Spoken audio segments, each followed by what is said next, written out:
In this chapter, we will discuss how government power to coerce can help the economy and the difficulty associated with managing and directing the government.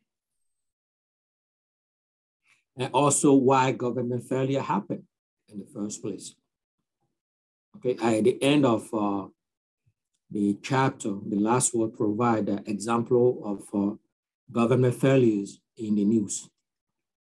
So the content of the chapter is a public good. We're going to define public good, see the characteristic of public good versus private good, the public choice theory, and conclude with government failure. So the demand side market failure happen because there are situations in the market when it's impossible to charge all the consumer or any consumer the price that they are willing to pay for the good. Example of it is public firework display. It's one good example where people don't have to pay to enjoy the display. And for that case, you will see that private firm will be unwilling to produce outdoor fire display, as it's impossible for them to raise enough revenue to cover the cost of production. All right. No, they won't be able to charge everybody that will be watching the firework if they didn't. So private good, right? There are the goods that are produced in the market by a private firm and offer for sales. And you see here that the private good have a specific characteristic, the rivalry and excludability, right? The good private are produced through the market system because they have that rivalry, which means that once use of the good, right, make it unavailable for others to use. So if you purchase the good, you go with it. So that good is not available for the next consumer to enjoy, right? And usually the private good will come in a small unit, right? Enough to be able, so that the individual buyer can afford it. The private good also are subject to excludability. And the idea of excludability is that those unable and unwilling to pay for the good, or do not have access to the benefit of the good. You have to pay for to enjoy it. Right? And since the private good, right, since the private good have that rivalry and excludability, private firm can afford to produce them and sell them for a profit. So now let's shift to a public good and see the characteristic of a public good. Again, the public good here are good provided by government and offer for free. I will see some of the characteristic or example of a private or public good.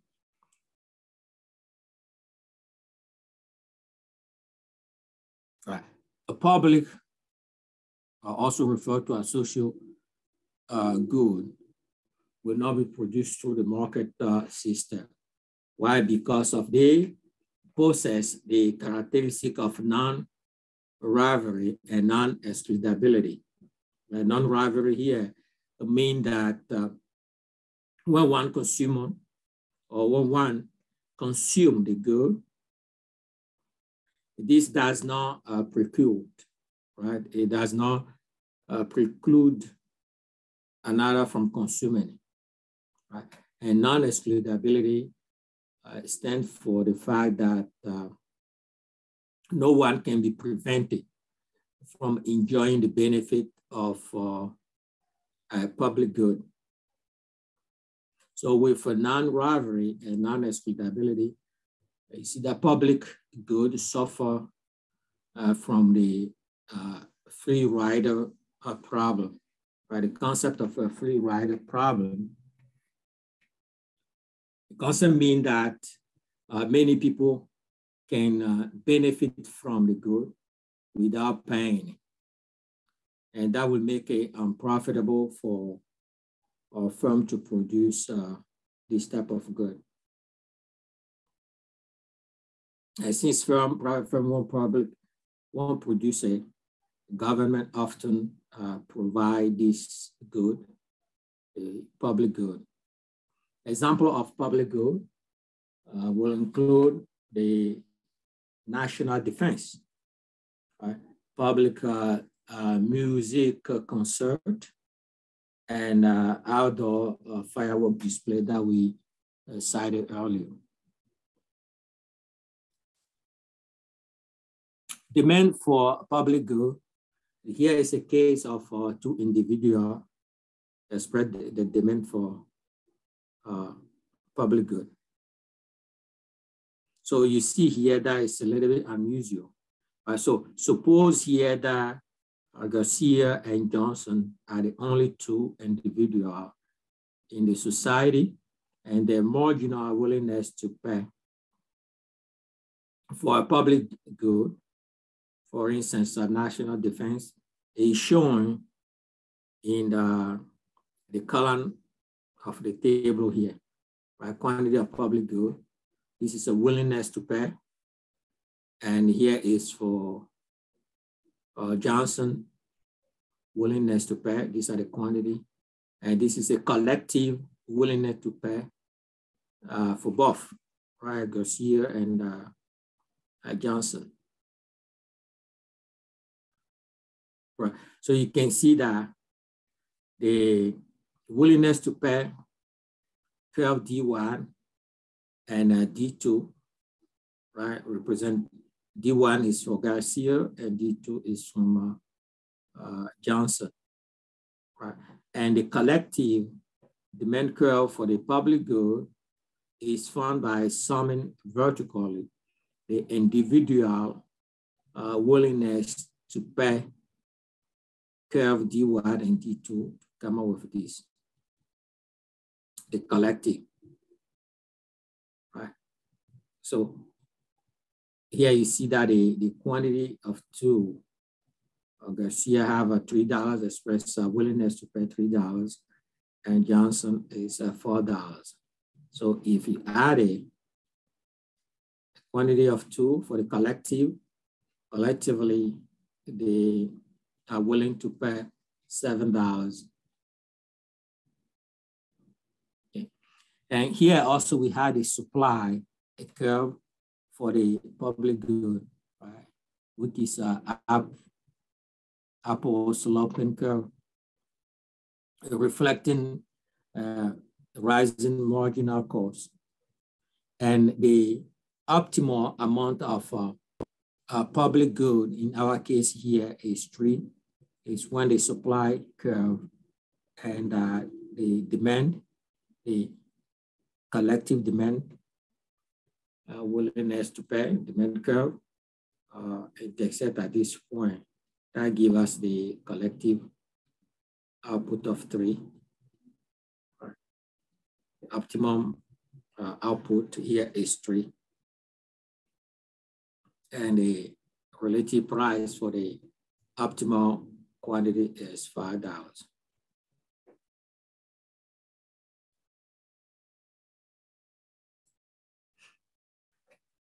So cost benefit analysis. So government can use a cost benefit analysis to come up with a optimum amount of public good to produce.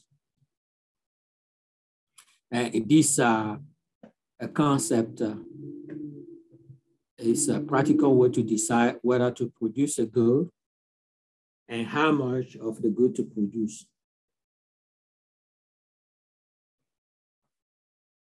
The government might use this method to determine whether or not to build a new highway or a new bridge. And so we have example that I will show you here, which is all the different projects that the government have, right? New construction, the widening existing highway, new 2-lane highways, 4-lane highways, and new 6-lane highway. These are the different project or plan that the government have. And column to show you the cost, the total cost for each project. We have the marginal cost, right? The total benefit, the marginal benefit, and here is the net benefit. And this information are in the billions. You can see in our case here, we look at the total cost, how much is the total cost, how much is the total revenue, right? We know that the net benefits here is greater, right? We got to look at all the benefits are positive except the new 6-lane highway, which is a negative.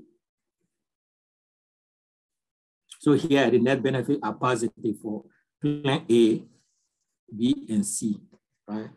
A D, we can conclude that a D here is not economically justifiable, right? Because of the net benefits are negative. But now the question resides on what is the optimal size or scope of this project, right? So we have to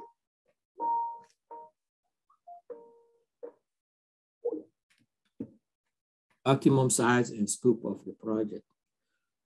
So by comparing the marginal cost, right, which is the change in the total cost, and the marginal benefit, we can answer that question. The possible point at which the marginal benefit equal the marginal cost. That's what we know for sure that we are producing the optimal amount of public good in our case. And do not undertake any project for which the marginal cost exceeds the marginal revenue. I had to always take a project when the marginal benefit exceeds the marginal cost, all the way to when the marginal benefit is equal to the marginal cost.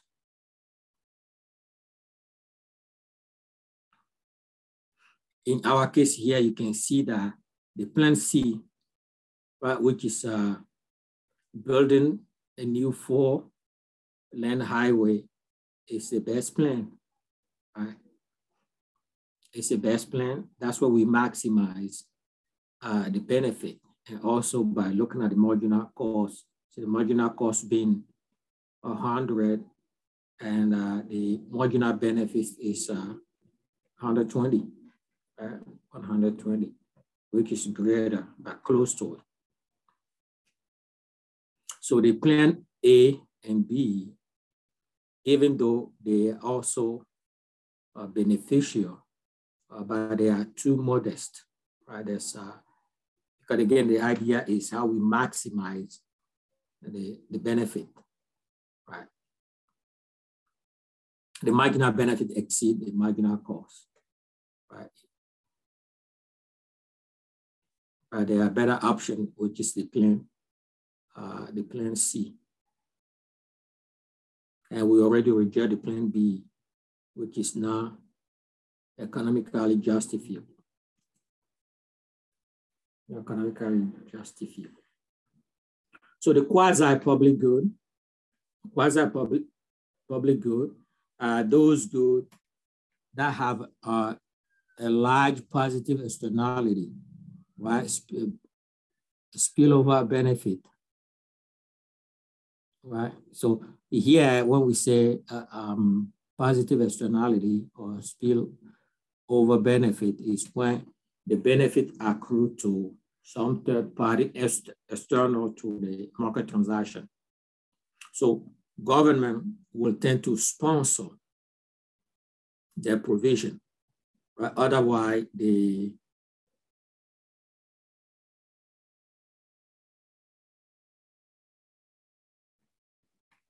business won't produce the right quantity of those goods. Right? So if the goods are produced in the market, they will tend to be underproduced and allocation of resources. They will be underproduced. So the government will sponsor the provision in this case. The government taxes individuals and businesses, which reduce their income and reduce the demand for private goods, but increase the production of public goods, right? When government spend the tax revenue collected. So that's a process of a reallocation of income throughout the economy. When government collect taxes on individual and businesses, and doing so, it will reduce the income and also reduce the demand for private goods, and take that revenue, right? Take that revenue to increase or produce the public good, right? So the public choice theory. Public choice theory here is economic analysis of government decision-making, politics, and election. So studying market failure help us to better understand how regulating market may help to improve the resource allocation. And the government failure, I understand the government failure or studying also help us to understand how changes in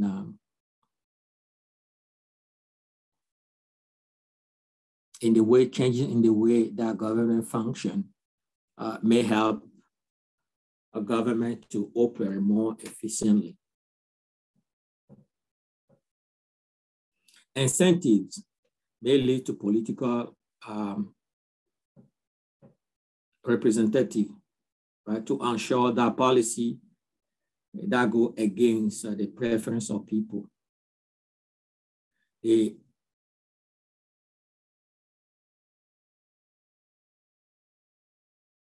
majority voting system we use can make it difficult to know the individual voter preferences, right? Because we go with the majority, and all those things can lead to government failure because government doesn't know by looking at the majority voting what is the preferences of individual household. In the market system, individual consumer will go to the market with their self-interest, their satisfaction in mind, and spend the money. Right? For that how, through the dollar vote, company or business, a private business produce the private good accordingly. But in the public enterprise, it's different. Government produce those goods based on the outcome of the majority voting system. So the democratic process is not perfect, right? The public choice theory shows that majority voting can produce inefficiency and inconsistency. Like I said before, in the marketplace, consumer can find and purchase a good or service that they have a strong preference for, even if these goods or services are unpopular with the majority of a consumer. A consumer can also choose not to buy a good or service that they do not have a preference for, even if it is a very popular product. This is not a case, I said before, this is not a case with public good, because the majority voting failed to incorporate the strength of the preference of an individual voter. It may produce the outcome will lack that efficiency that take in consideration the preference of individuals. People who share a common preference for public good and services may form like kind of an interest group, use advertisement or mailing, etc., to convince other people with that view. And the concept of log rolling is the fact that you can trade a vote to secure a desired outcome. And that process itself can increase or decrease economic efficiency.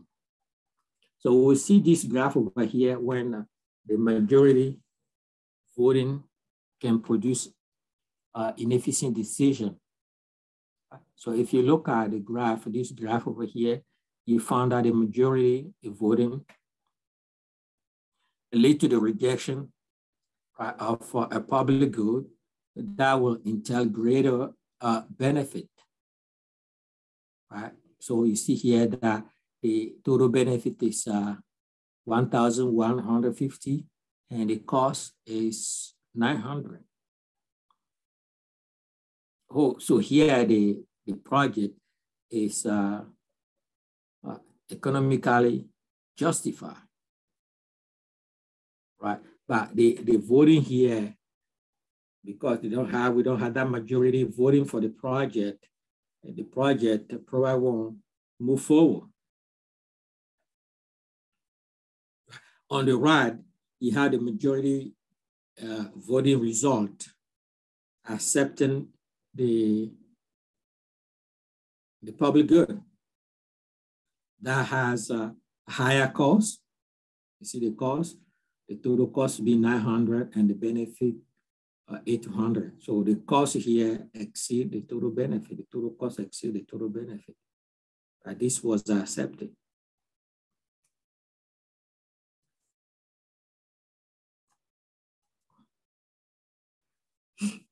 Paradox of voting. The different sequences of a majority vote can lead to a different outcome, and many of which fail to reflect the voter underlying preferences. As a result, government may find it difficult to provide a correct public good or services will rely on majority voting.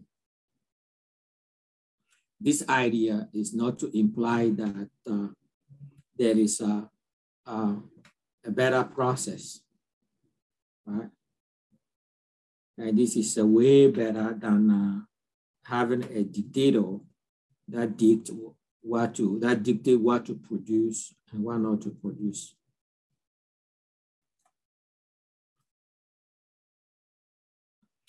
But this table illustrates the paradox of voting. Give you an example of the paradox of voting. So you can see that the table, right, illustrates three different voters in the community who have three different public good to vote for. The top bar here lists the preferences of the three voters, and the lower part show how they show the outcome of the election, right? That is decided through majority vote. But if you look at it, you can see that the outcome of the election appear irrational by the time we have the third election.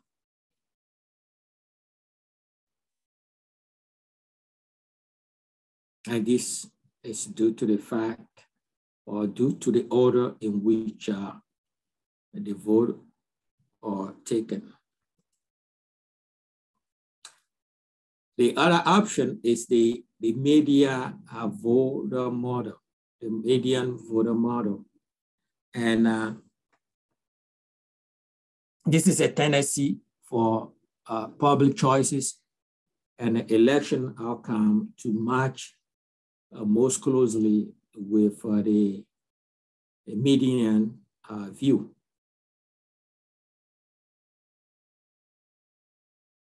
But also keep in mind here that since the information about the median position is imperfect and can change over time, there is much room for political or politician to misjudge the true median position of the voter. Alternative voting mechanism. Here we have the quadratic voting, right?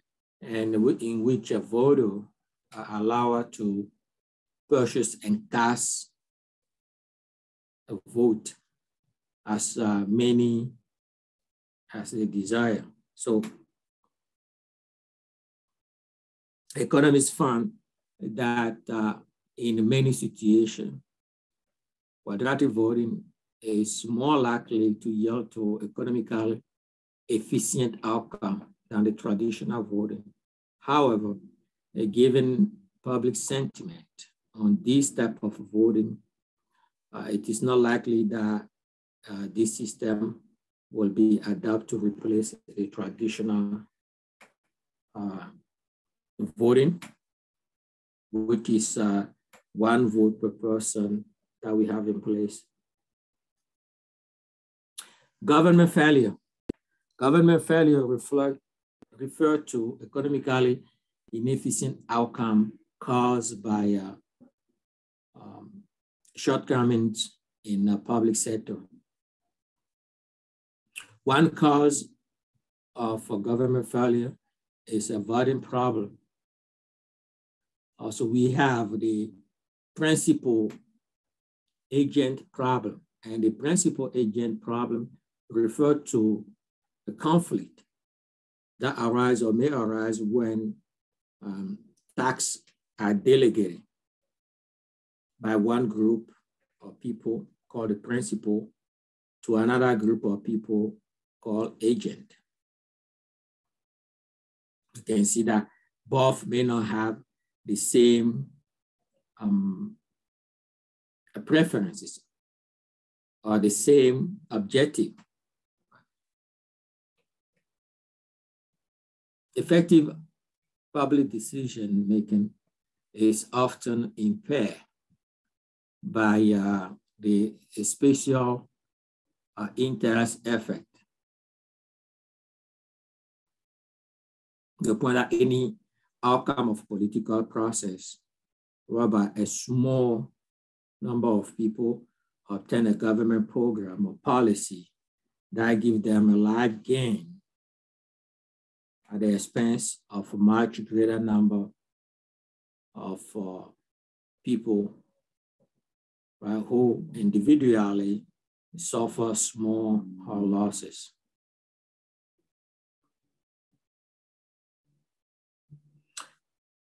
One thing also is a smaller group can achieve a political victory. Why? Because it's much easier and better to organize small group than a large group, right?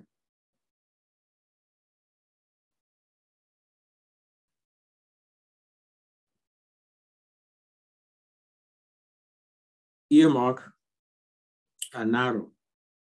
It's especially design expenditure placed within a broad legislation. So that once you vote on that legislation, automatically you vote on that little piece of narrow piece of clause that is included in the broad legislation. And rent-seeking behavior is the appeal to government for special benefit at the taxpayer's expense.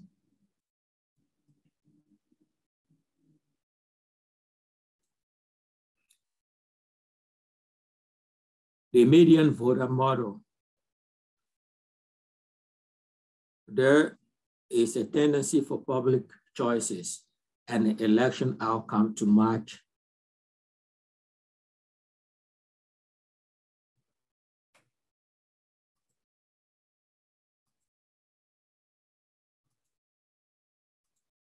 I covered this before. So we just covered the government failure. So the limited bound of choice, the public agencies are generally less efficient than private businesses.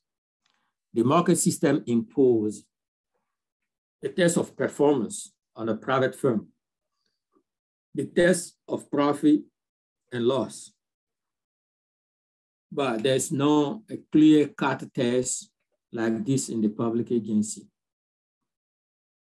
So economists assert that government employees often gain that political clout to block any attempt to eliminate the agency. Also, critics point out that government bureaucrats tend to justify their continued employment by looking for a new problem to solve. So inefficient regulation and intervention of government. We have a several form of government regulation and intervention.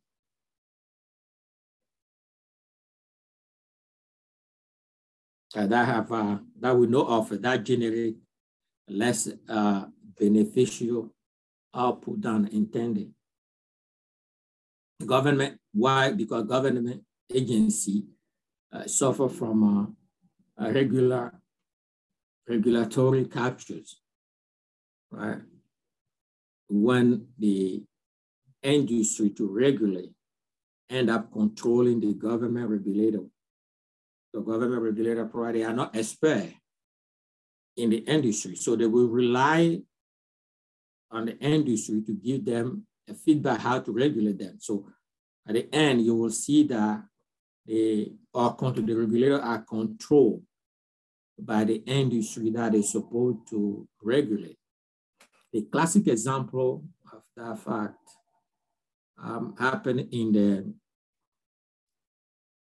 19th and 20th century in the railroad regulation.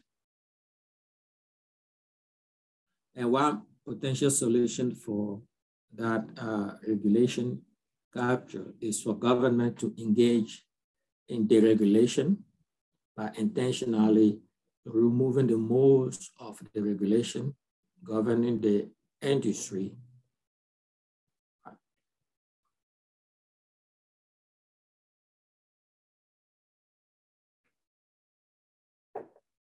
And also, the study also showed that the return on investment, that government usually again the expected return on investment, and that government again on any investment, government investment tend to be lower or even a negative. Right.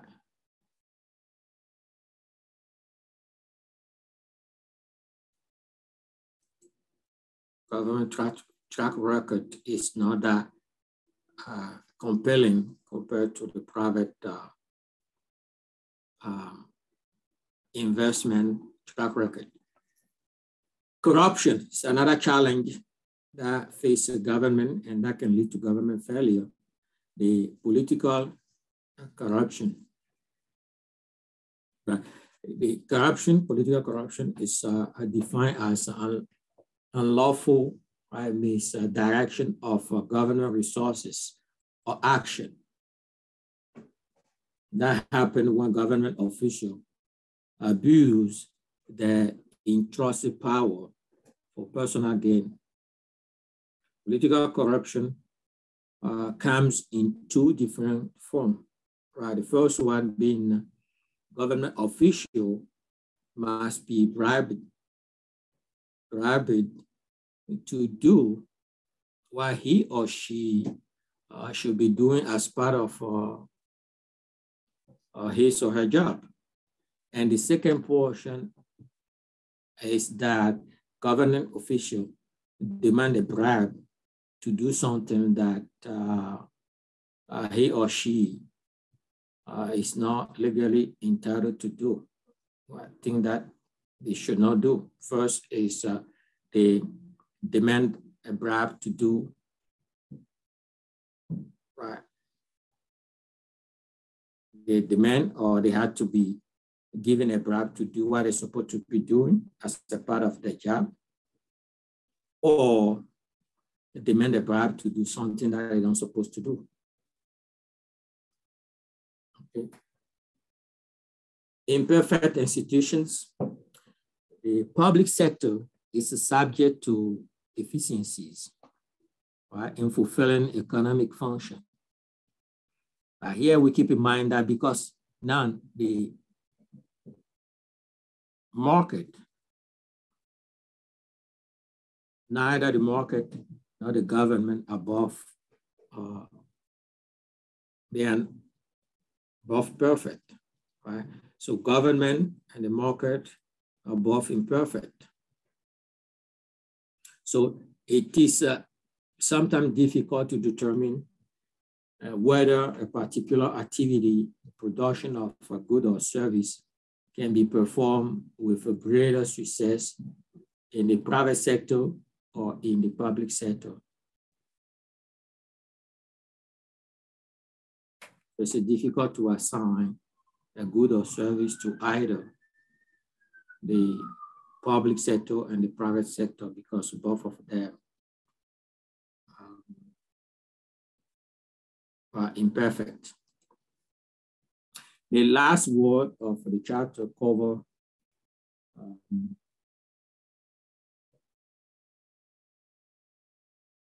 the last displacement or the new or the second Amazon headquarters that we saw in the news. When local government spend money to subsidize, try to load in the corporate relocation. In this case, it's Amazon second office, right? So the battle to win the second headquarters of Amazon was just the latest example of government spending a massive amount of taxpayer money to lure a company in the area with promises of tax abatement and other incentive that the taxpayer will end to pay for. But in many cases, the company do move,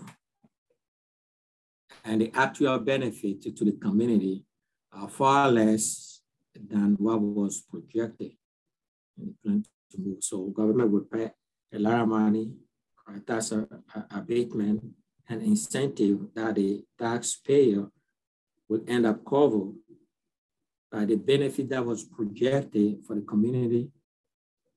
At the end of the project, after government spent all those money, you see that the benefit is less than what was originally anticipated. And there are also a classical example of a government failure created by the principal agent problem that exists between the voter, right, who must pay for the subsidies through taxes, and politician whose main goal is to remain in the office.